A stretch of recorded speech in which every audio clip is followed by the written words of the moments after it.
आणि formulation of the scheme for the daily wages grant of the temporary status to the scheme of the government of Goa 2025. हातूंतल्यान those are daily workers आशिल्ले, okay, हे सगळे daily workers हांकां आमी temporary status दिता, including specially the cleaner, helper, labourer, guard, watchman, MTS, sweeper, सगळे equivalent staff जो daily wages in the government आणि government autonomous corporation, government bodies किंवा इवन दो इन द म्युनिसिपालिटीज, या सगळ्या जणांक gross remuneration of the 21,800 plus the employee EPF is 1,950, employee EPF 1,850, net pay तांकां approximately 20,000 मेळटलो.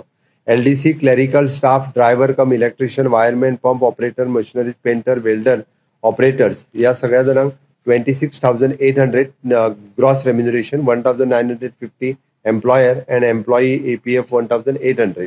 Gross salary will be the 2,500.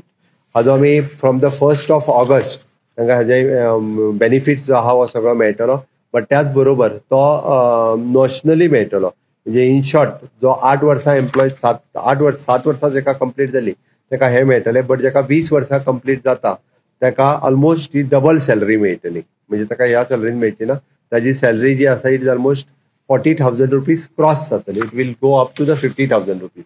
म्हणजे जेणे करून जेणी कंटिन्युअसली फाटली 20 वर्सां म्युनिसिपालिटीचो जर लेबर म्हणून काम केला आसत जाल्यार ताका तेजो मोबदलो मेळपाक जाय म्हणून आमच्या सरकारान घेतलेले डिसिजन. हे डिसिजन जे आसा हे अप्रॉक्सिमेटली मोर देन 3,000 कामगार जी फाटली म्हणजे 20 वर्सां पासून 20 वर्सां चड काळ म्हटल्यार जाता जे डेली वेजीस म्हणून गव्हर्मेंटात आणि गव्हर्मेंटाच्या वेगवेगळ्या डिपार्टमेंटांनी काम करताले तांचेर अन्याय जातालो तो रिझॉल्व करपाचें काम म्हज्या सरकारात केलां. आमच्या कडेन रिकॉर्ड आहा त्या प्रमाणे ही संख्या 3,000 प्लस जाता. पण 3,000 जेंका जाता ज्या ज्या डिपार्टमेंटांनी तांचे जाता तितके बेगीन आपले रिकॉर्ड्स जेका 7 वर्सां कंप्लीट जाले ते record with the head of the डिपार्टमेंटान सबमीट करपाचे आणि जशी जशी ताका वर्सां कंप्लीट जाला तितक्या प्रमाणात त्याची सॅलरी इन्क्रिमेंट जो आहा पळय न्ही हो मेळटलो आणि आताच्यान सगळे बेनिफिट्स जे आसा पळय न्ही हे सगळे बेनिफिट्स तांकां लागू जातले.